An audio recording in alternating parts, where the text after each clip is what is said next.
Bienvenue chez Microcanap, un nouveau média indépendant et gratuit. Je suis Chloé, journaliste et fondatrice de Microcanap. L'émission sort tous les jeudis, sauf durant l'été où je vous retrouve un jeudi sur deux pour une émission de société et d'actualité française disponible sur toutes les plateformes de streaming. Hey!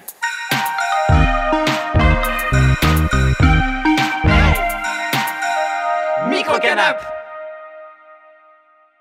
Bonjour, je suis Chloé. Aujourd'hui, je te fais découvrir La Franchie, un tiers-lieu de rencontres, d'échanges et de partage pour la jeunesse et l'engagement situé en centre-ville de Poitiers, en région Nouvelle-Aquitaine. Pour me parler de ce projet, j'ai rendez-vous avec Yann, chargé de développement du tiers-lieu. Alors, allons-y, suivez-moi.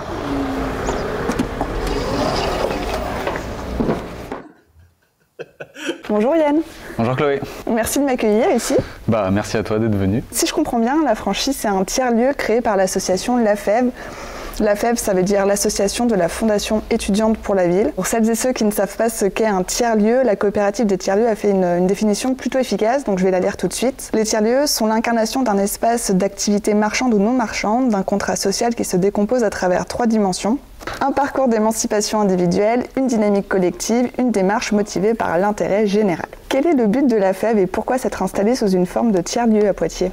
Alors le but de LAFEV, de base, c'est une association qui vise à lutter contre les inégalités scolaires, notamment. À tous les âges de la vie d'ailleurs, parce qu'on traite autant un public assez jeune d'accompagnement vers la lecture, qu'un public un peu plus âgé, voire plus âgé d'étudiants. Donc mettre en place du mentorat, accompagner justement les jeunes dans leur scolarité et pouvoir lutter contre les inégalités d'accompagnement, les inégalités de moyens au niveau scolaire. Donc ça c'est un peu le projet initial. Et ensuite, pourquoi s'être installé ? On souhaitait développer un lieu dans Poitiers qui était un peu un lieu accueil jeunesse, on va dire. Et surtout, on voulait travailler la thématique de l'engagement. Donc c'est une thématique qui est importante à LAFEV parce qu'on a énormément de bénévoles qui s'engagent tous les ans, on a des volontaires en service civique aussi, donc c'est un engagement. Donc c'est une thématique qu'on voulait pas mal travailler. D'autant plus que j'ai lu une étude comme quoi l'engagement chez les jeunes se perd un peu, il y a de moins en moins de jeunes qui s'engagent dans le bénévolat ou même en service civique. Ça peut être difficile de s'engager, notamment parce qu'il y a des réalités aussi purement financières par exemple, quand on est étudiant, qui sont réelles. Quand tu as 24 heures dans une journée, tu as les cours qui sont incompressibles. Pour la moitié à peu près des étudiants, tu dois bosser à côté. À côté, je peux comprendre qu'il n'y ait pas énormément de temps de disponible pour être bénévole. Donc je l'entends. Et nous, du coup, ce qu'on veut faire aussi, c'est pouvoir promouvoir cet engagement-là, le mettre en avant et permettre aussi aux personnes de soit trouver l'engagement qui leur correspond, pouvoir permettre aussi d'avoir des espèces de modèles, c'est-à-dire d'avoir des parcours inspirants aussi d'engagement, parce qu'on sait que c'est important, ça donne envie aussi d'aller un peu plus loin. Donc voilà, c'est cette volonté d'avoir un lieu central à Poitiers pour se dire, ok, quand on veut travailler sur les thématiques de l'engagement, sur tout ça, où est-ce qu'on va ? On va à La Franchie, on va dans le centre-ville. Concrètement, comment ça se transforme, tous ces objectifs, pardon ? Et ça se transforme un peu à travers différentes petites choses. Déjà, on est un lieu qui est pas mal utilisé par pas mal d'associations, enfin de plus en plus. On est encore assez jeune, donc c'est pas encore utilisé à 100% de ses capacités, mais donc on a encore de la place pour recevoir des associations de temps en temps. Est-ce que vous êtes là depuis quelle année ? Si je dis pas de bêtises, ça doit faire à peu près 1 an et demi dans ces eaux-là. Donc 2022-2023 ? Ouais, c'est ça, ouais, dans ces eaux-là. C'est un lieu qui était avant l'ancienne poste à Poitiers et que nous du coup on a repris juste après pour l'aménager un peu plus en lieu de vie, quoi. Et donc voilà, ça passe déjà par l'accueil de pas mal d'associations étudiantes, donc d'associations de jeunes ou à destination des jeunes. Ça passe aussi par le fait qu'on essaye justement de développer ou de réfléchir à des espaces de promotion de l'engagement. Donc pour l'instant on n'en a pas encore, mais ça se développe petit à petit. L'idée ce serait sûrement d'avoir un petit mur de l'engagement avec des annonces, mais aussi des possibilités de proposer des choses un peu dans le style, tu vois, t'es batteur, t'as envie de faire un groupe, mais il te manque des gens, quoi, parce que tu peux pas faire un groupe tout seul. Donc t'es batteur et t'as envie de donner des cours de batterie bénévolement. Par exemple, ça peut être ce genre de choses. T'engager en fait, qu'est-ce qu'il y a derrière le mot engagement, pourquoi c'est important pour toi, etc. Donc essayer de travailler toutes ces thématiques-là au fur et à mesure. Là déjà, on travaille pas mal autour des événements, des choses comme ça, avec d'autres associations, mais au fur et à mesure, on aimerait bien pouvoir développer encore plus ce côté engagement au sens propre et limite service à la personne au sens de l'engagement, quoi. Donc c'est ça qu'on aimerait bien faire aussi. J'ai lu sur le site internet qu'il y a du mentorat bénévole, des apprentis solidaires. Qu'est-ce que c'est ça et est-ce que vous le faites à Poitiers? En fait, la FEV, c'est une grosse asso nationale. C'est une asso qui est à peu près sur une soixantaine de pôles en France, donc il y en a vraiment beaucoup. Et chaque pôle a un peu sa spécificité, a un petit peu ses missions. Alors les apprentis solidaires, actuellement on n'en a pas, on en a peut-être eu par le passé, mais moi j'étais pas là encore. Donc là on n'en a pas. Pour le mentorat, en fait cette activité-là, donc ça recoupe un peu ce que je disais au début sur l'objectif principal de la FEV qui est de lutter contre les inégalités scolaires notamment. C'est donc des étudiants bénévoles qui vont donner 2 heures de leur temps par semaine pour mentorer un jeune. Donc ça peut être soit un tout petit, de l'accompagnement vers la lecture, soit un primaire, soit un collégien, etc. On fait aussi du mentorat lycéen, donc à destination du public lycéen. Donc voilà, ça c'est un peu les objectifs de la FEV. Maintenant, ce qui est important aussi à garder en tête d'une certaine manière, c'est qu'on veut aussi que le tiers-lieu se développe une identité propre, même s'il est géré par des gens qui travaillent à la FEV. L'idée, c'est aussi qu'à terme, le tiers-lieu, la franchie, puisse ne pas devenir uniquement le tiers-lieu de la FEV, mais puisse justement se nourrir un petit peu de toutes les influences des associations qui viennent uniquement pour un événement, donc peut-être réfléchir aussi à un système d'inscription, à une sorte de groupe d'associations de la franchise, etc. Voilà, c'est ce qu'on va essayer de développer dans les années qui viennent, mais bon, forcément ça prend un peu de temps. Ah oui, il faut le temps, faut laisser le temps au temps. Exactement. Eh bien alors justement, pour résumer, l'objectif de l'association c'est de lutter contre les inégalités éducatives et de créer des liens. Oui, c'est ça. La FEV a des antennes un peu partout en France, tu le disais à l'instant, dont une quinzaine de tiers-lieux et au total l'association compte environ 400 salariés. Combien de personnes s'occupent du tiers-lieu de Poitiers ? Alors sur le tiers-lieu, moi je suis coordinateur du tiers-lieu, donc ça représente à peu près, j'ai envie de dire, 70% de mon poste.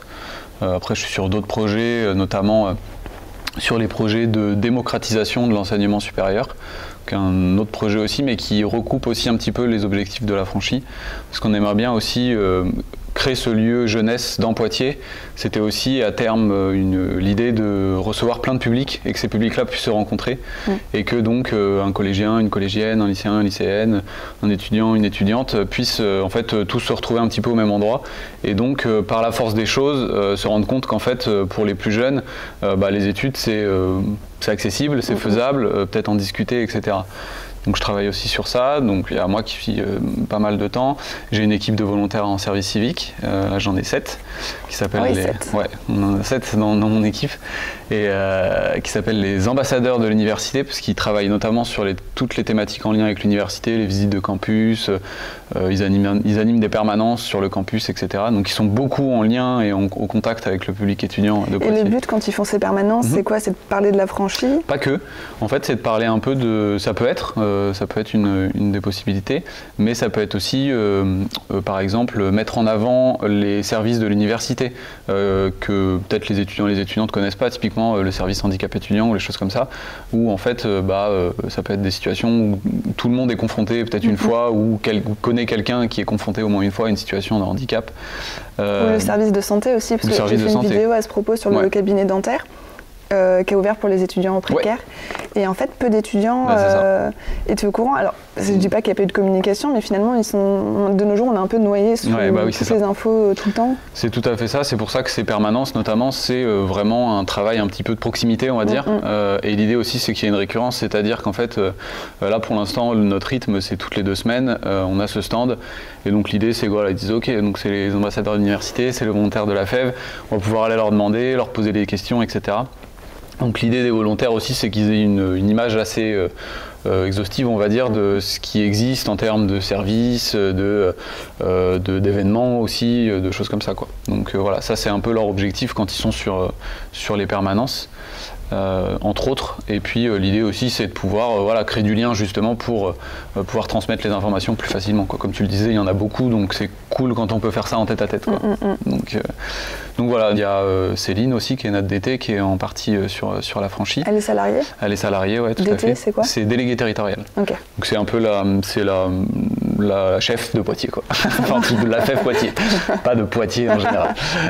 Mais quoique. On fait des formations aussi. Alors là, c'était des formations pour les mentors, justement, parce qu'on a des bénévoles dans le cadre de lieux d'ouverture. Je ne sais pas si tu en as entendu parler. En gros, dans les grandes lignes, à l'université, tu as ce qu'ils appellent, l'université de Poitiers, lieu d'ouverture, l'UE, qui est une UE, donc une matière, qu'on va dire, qui permet de justement s'engager dans une association et en témoignant d'un certain nombre d'heures, en donnant un dossier aussi à la fin, etc., pouvoir justement avoir une note sur cet engagement-là. Voilà. Donc on avait cette formation. De certificat ou... Voilà, notamment ça. Après là en plus on est dans les périodes de master et tout, donc on a pas mal de certificats d'engagement à éditer. Mais voilà, c'est normal. Hein, moi je trouve que c'est très chouette qu'il existe justement ces manières de valoriser cet engagement-là. On pourrait peut-être même encore aller plus loin. C'est vraiment très important parce que on le voit. Moi par exemple, je suis rentré à la FEV parce que j'étais engagé dans une autre association. Finalement, mon parcours scolaire a peu été utile dans ce que j'ai fait, quoi. Donc, tu apprends aussi beaucoup de choses dans l'engagement, quoi. C'est ça qu'on veut mettre en avant aussi, quoi. C'était quoi ton parcours scolaire? J'ai fait une licence. En fait, j'ai commencé en voulant être kiné. Donc j'ai fait PACES à l'époque où ça s'appelait encore PACES. J'ai l'impression d'être un vieillard. Mais voilà. Donc j'ai fait PACES, évidemment je l'ai planté. Et après j'ai fait 2 ans de prépa kiné, quoi, dans les grandes lignes. Mais j'ai pas réussi. C'est très dur, hein, la kiné. C'est très très dur. Vraiment c'était pas pour moi. Et l'ambiance des concours était assez particulière. Donc pas de regret, j'ai arrêté. Et après je suis parti dans un parcours santé environnementale. C'était intéressant le temps d'une licence.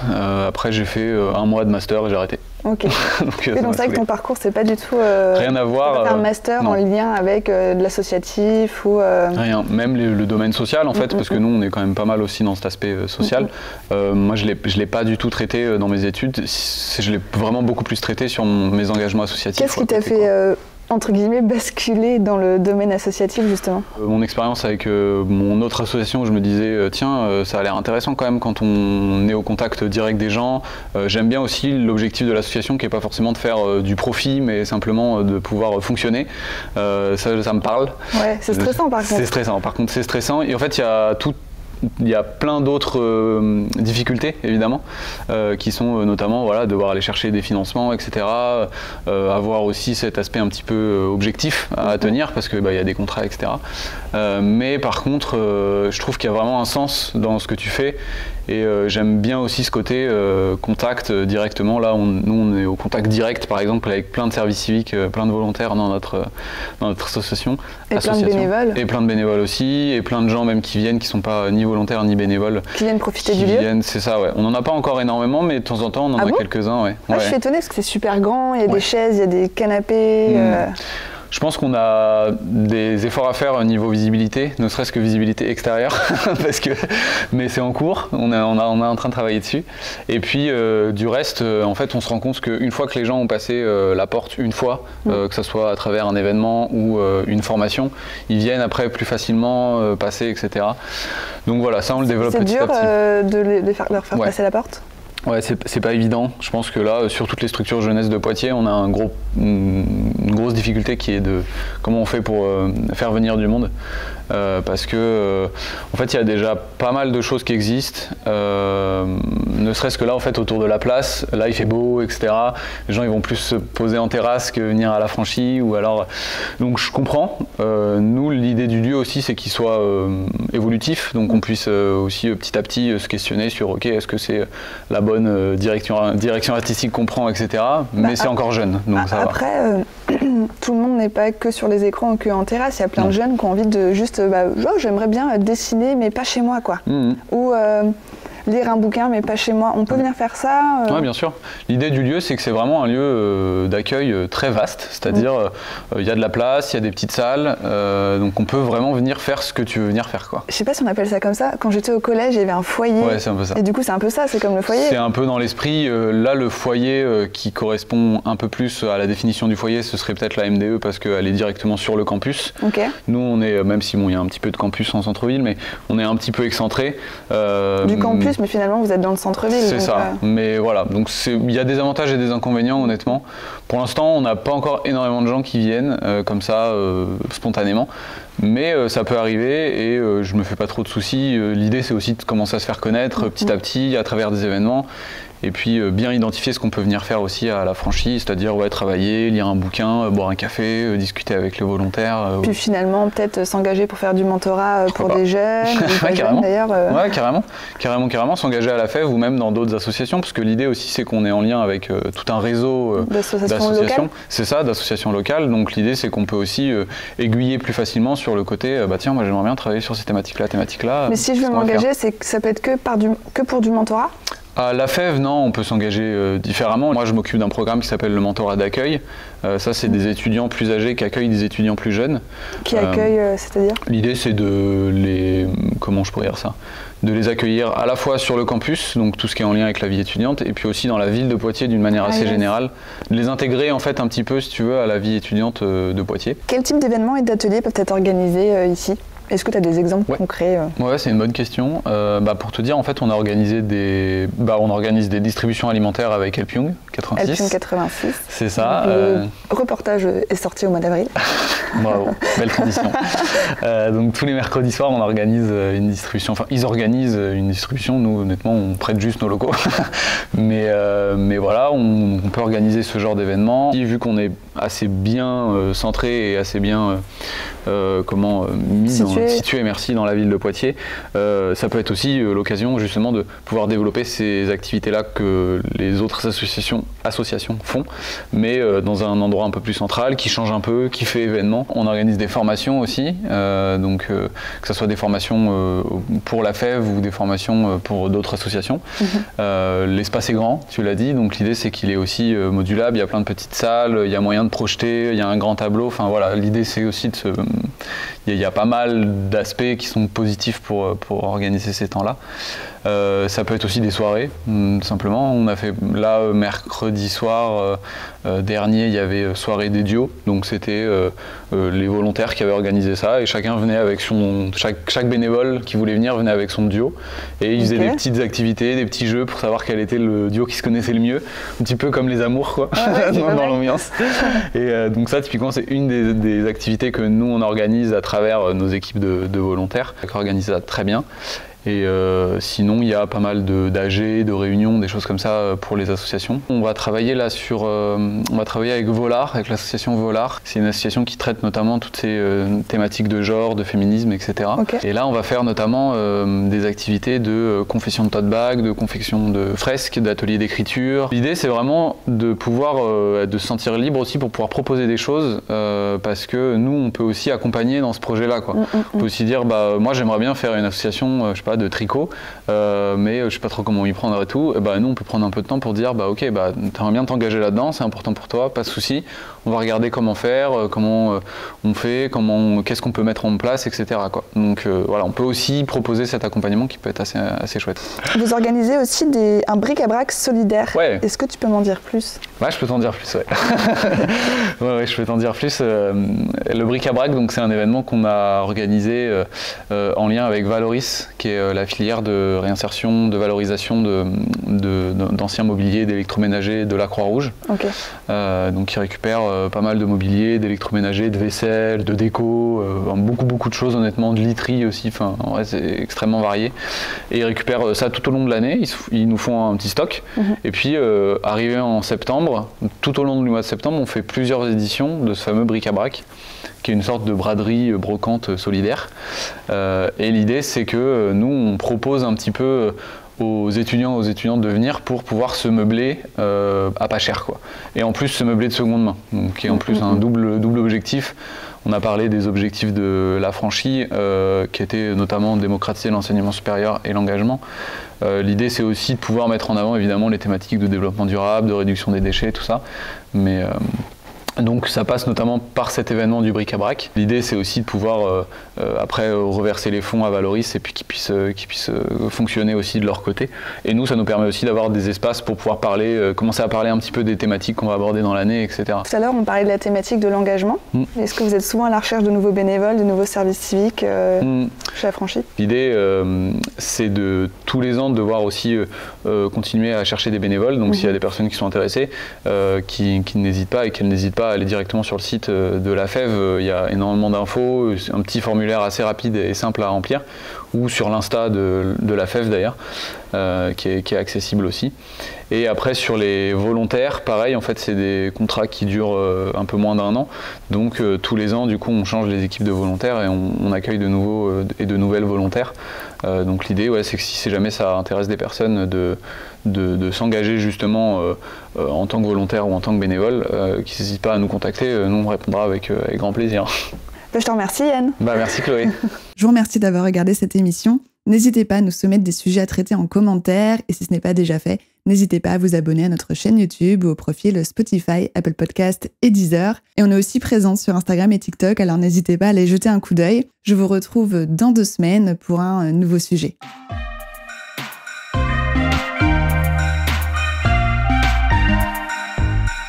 Micro-canap!